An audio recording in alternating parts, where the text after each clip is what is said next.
Mpenda ibilisi. Kama hujafunzwa na wazazi, acha nikufunze mimi. Mimi ndo rafiki wa Lucifer, mimi ndo rafiki wa Lucifer, mimi ndo rafiki wa Lucifer, mimi ndo rafiki wa Lucifer, mimi ndo rafiki wa Lucifer, mimi ndo rafiki wa Lucifer, mimi ndo rafiki wa Lucifer. Na mtu yote anampenda ibilisi ni adui ya Mwenyezi Mungu. Ni kweli kabisa. Pia jina hili Lucifer, yani shetani, linatumika sehemu nyingi Ismail. Linatumika sana sehemu nyingi, ikizingatiwa kwamba pia kuna kampuni nyingine za Freemason kutoka kule Italy kama vile makoroni ama pasta, wanaita pasta. Ukichunguza vizuri sana utakuta makoroni yameandikwa Santa Lucia. Naam. Sijui una data zipi kuhusu neno Santa Lucia? Hii ni chakula inaitwa makoroni.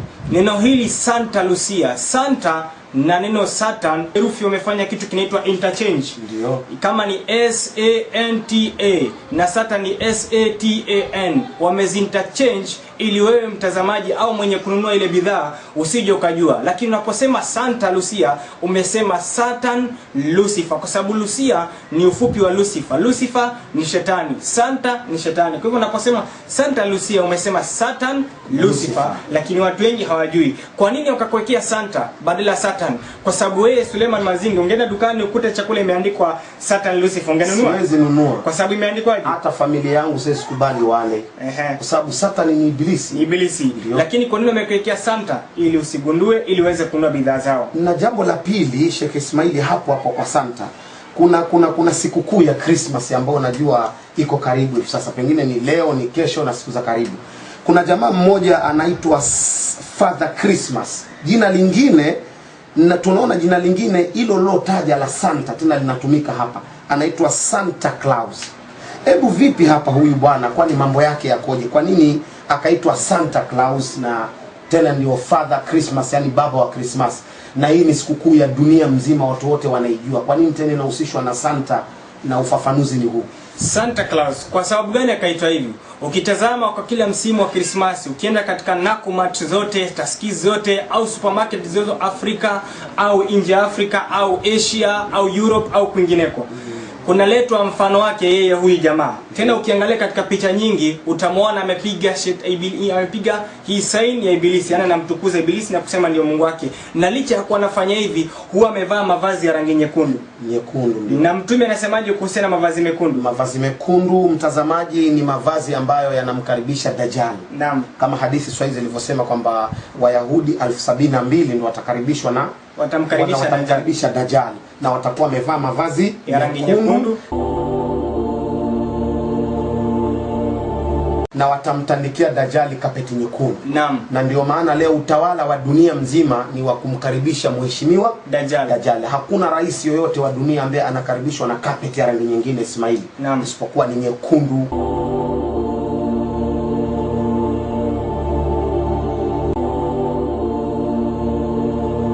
Kila kitu ni nyekundu, kila leo ni nyekundu. Kwa hivyo neno hili Santa Claus tukimalizia ni kwamba hili Santa maana yake ni Satan. Kwa hivyo ule mfano wake unapowekwa pale katika supermarket, kwa mfano Naivas au Taskis au supermarket yote, mtoto akija pale dukani anaulizwa yule Santa Claus huwa amebeba zawadi. Kwa mfano amebiskuiti, baswiti, akishabeba anauliza ule mtoto, "Do you love Santa Claus?" Mtoto anajibu, "Oh yes, of course, I love Santa Claus." Yani maana yake amesemaje? Anampenda shetani. Lakini hajifahamu. Ndio wanaposema na ndio wanamaanisha, wanataka ulimwengu mzima umpende ibilisi, lakini wanatumia mlango wa nyuma ili tusifanyeje? Ili tusifundue, watu wasifahamu. Naam. Asante sana mchanganuzi mwenzangu wa kina Sheikh Ismail Gitau kuhusu swala hili. Kwa hivyo tumemgundua hapa Nay wa Mitego, katika nyimbo zake nyingi zina alama za Freemasons, na hili ni jambo ambalo halipingiki. Hebu tuende kwa mwanamuziki wa pili ambaye huyu ni maarufu sana zaidi, Sheikh Ismaili. Naam. Huyu mzee anajulikana kweli kweli na ni mwanataarabu mkubwa. Anaitwa Mzee Yusuf.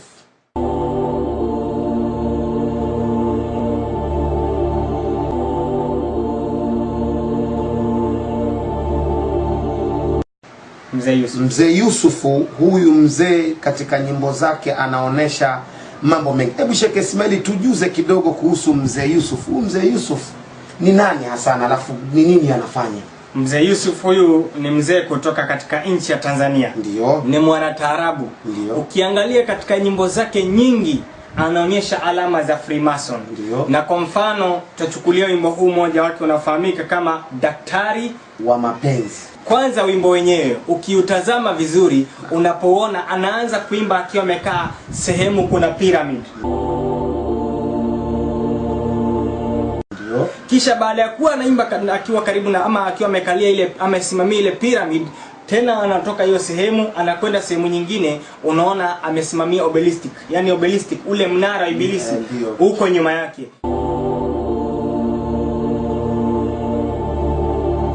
Ukiendelea katika huo wimbo vizuri sana, unaona mtazamaji, wimbo huu utakuta kuna alama za 6 zinazoonyeshwa katika wimbo huu. Lakini hebu zitazame vizuri, zinakuja kwa kijanja vizuri, lakini zinakuja 6.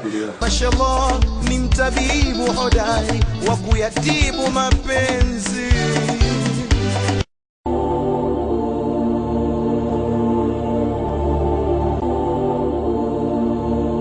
Ukimalizia katika wimbo huu mmoja, yani katika wimbo huu ndio ameonyesha alama nyingi za Freemason. Katika wimbo huu pia unaona background yake pale nyuma, utaona kuna namba ama kuna alama ya swastika. Ni alama inakaa kama msalaba lakini imeinama. Hii swastika ni alama iliyotumiwa na rais wa kwanza Ujerumani akiitwa Adolf Hitler, aliyekuwa anaua watu wengi na kuangamiza watu wengi. Alikuwa anatumia alama hii moja ambayo inatumika na Mzee Yusuf. Ina maana gani? Nini wanashirikiana kwa pamoja? Ina maana hawa wana kitu cha siri ambacho kinawaunganisha wote pamoja. Ndio. Naam, shafahamu. Okay, pili ni kwamba Mungu amekataza wanawake kuwa uchi. Ni kweli. Na tukiangalia hasa katika nyimbo hizi za hawa watu wanawaweka mama zetu, dada zetu wakiwa tuputupu na wakitingisha viuno. Na hili suala kwa kweli kabisa Mtume Muhammad amesema kwa kutazama uchi imani mtu inamponyoka. Kwa hivyo utakuta katika CD hii nyimbo nyingi za Mzee Yusufu na wanataarabu wengine wameweka dada zetu na mama zetu wanakatika maungo.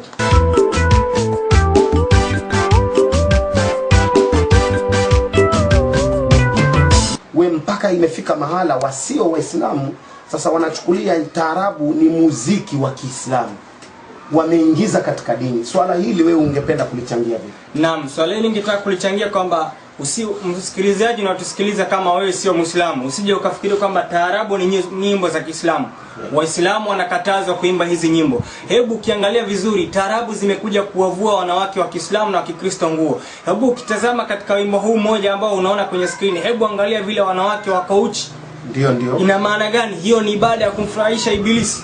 Hawezi kuwa Mwenyezi Mungu ametuambia tukae na nguo au nataka kukaa uchi. Kwa nini unakaa uchi? Kwa sababu hamfurahishi Mungu, unamridhisha ibilisi. Alafu isitoshe Sheikh Ismail, jambo la tatu hapo kwa kumalizia, utaona hata actors wengine comedies, comedy hawa ambao wanachekesha ama comedians ama hawa watu wachezaji wa taarabu. Utakuta wengine wanaimba wakiwa na kanzu, vazi tukufu ambalo walivaa manabii. Wao wanaenda kulichezea ngoma na kulichezea taarabu. Nadhani katika wanamuziki hawa wa Offside Trick kutoka kule Zanzibar. Kuna mmoja pale mwembamba hivi mrefu amevaa kanzu na kofia. Mtazamaji utajionea katika DVD hii akiwa anaimba amevaa kanzu na kofia. Mwenye akili timamu kugomana kwa Kisumu. Je, kanzu na kofia Ismaili, hakuna manabii, hili si vazi ambalo linafaa kuheshimiwa? Kanzu ni mavazi matakatifu. Kwa mfano ukiangalia katika andiko hilo, nafikiri yuko katika mambo ya Walawi. Walawi katika Biblia. Katika Biblia sura ya 16 mstari wa 4. Mungu anasema kanzu na kofia na zile suruali za kitani ni mavazi matakatifu. Kwa mfano pia kuna mzee mmoja kutoka Tanzania. Mzee huyu anafahamika kama nani? Mzee Majuto. Mzee Majuto, King Majuto. Ameweza kwa act movie na kuonyesha mambo ambayo na anatumia kanzu sana na kofia, mavazi matukufu. Hebu ukiangalia katika movie hii ameact, inaitwaje? Wanaita gwedegwede. Wanaita gwedegwede, wanatoa kabisa, yani na ameact movie nyingi ambazo amevaa kanzu yani unaona kofia, movie za kosa adabu, unaona amevaa kanzu vizuri kisha anamfuata mwanamke, mara mwanamke mnono ambaye si halali yake.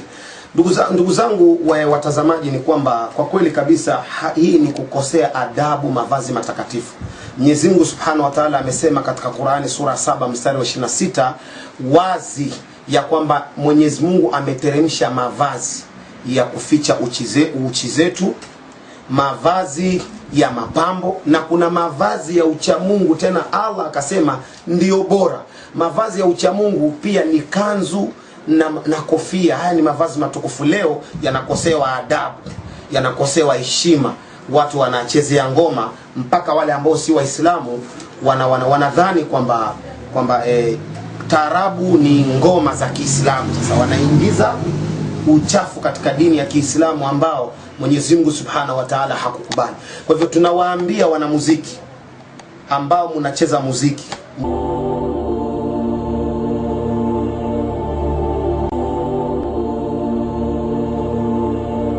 muache kucheza muziki na mavazi matukufu ya Kiislamu ambao Mwenyezi Mungu ameyaridhia ndiyo ya uchamungu. Nyinyi mnachezea hii, ndugu zangu, mnapeleka watu pabaya, na wengine watadhani ya kuwa Uislamu unaruhusu hivyo, kumbe Uislamu hauruhusu hivyo. Kwa hivyo mtazamaji, kama wewe si Muislamu, taarabu si dini ya Kiislamu na Mungu hajaruhusu taarabu.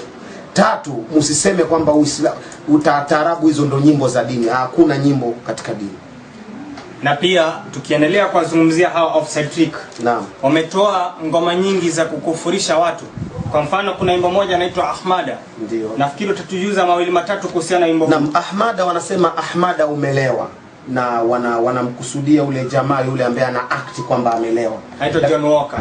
Lakini sasa Ahmada ni jina tukufu la mtume wetu Muhammad kwenye Qur'an. Limetajwa katika suratul Saf, sura 61 aya 6. Kwamba huyu mtume wetu anaitwa Ahmad. Wao wanasema Ahmada umelewa. Hebu shuhudia hii nyimbo, wanasema Ahmada umelewa. Yani kwamba mtume Muhammad amefanya nini? Amelewa. Hii ni yani kwa kweli kabisa inakuwa hairidhishi wanamuziki kutumia. Hebu shuhudia hii nyimbo mtazamaji, alafu utaniambia. Mimi kidude miti baraka.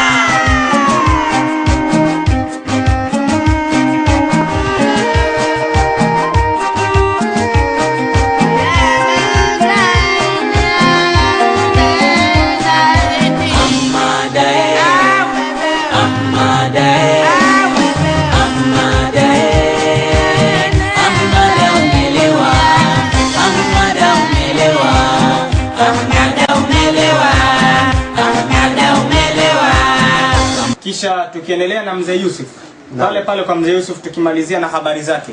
Mzee Yusuf pia ameimba wimbo wakiwa na Offside Trick, na wimbo huu pia unaona vizuri unaunga mkono na kusifu kaumu Lut, lakini anasifu kwa mlango wa nyuma ili usiweze kugundua. Wimbo huu nafikiri Sheikh utafahamisha mawili matatu. Anaita Albata. Albata. Hii kwa kweli kabisa ukitafsiri vizuri hii nyimbo unakuta ni matusi yaliyokuwa makubwa. Alafu bado pale dada zetu, mama zetu wanakatika viuno wakiwa uchi. Sawa. Kwa kweli kabisa ukija ukiona hali hii na wanaofanya haya mengi ni Waislamu. Hebu washuhudie kwanza wimbo huu. Shuhudia hii nyimbo mtazamaji, angalia vile dada zetu wanavyokatika, alafu tafsiri hiyo nyimbo, alafu we mwenyewe utajaza, kisha utatuambia tumesema uongo ama tumesema kweli. Sisi hatuingilii mtu wala hatukasiriki mtu wala hatutukani. Sisi tunaongea ukweli na tunarekebisha jamii pande zote mbili. Shuhudia hii nyimbo mtazamaji, alafu utanieleza. Albata tubatir fil mashi, ananivutia mwendo, ananivutia.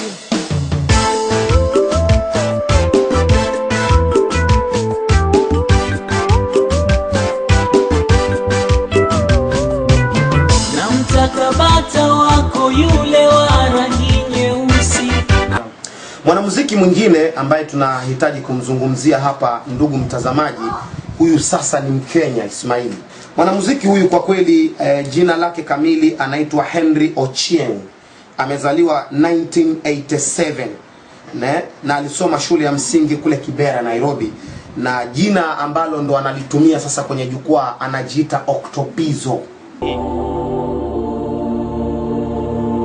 Octopizzo. Sheikh Ismaili, una data zipi kuhusu mwanamuziki huyu Octopizzo? Mwanamuziki huyu Octopizzo, kwanza katika nyimbo zake nyingi, kwa mfano huu wimbo unaitwa Ivo Ivo Ivo. Ndio.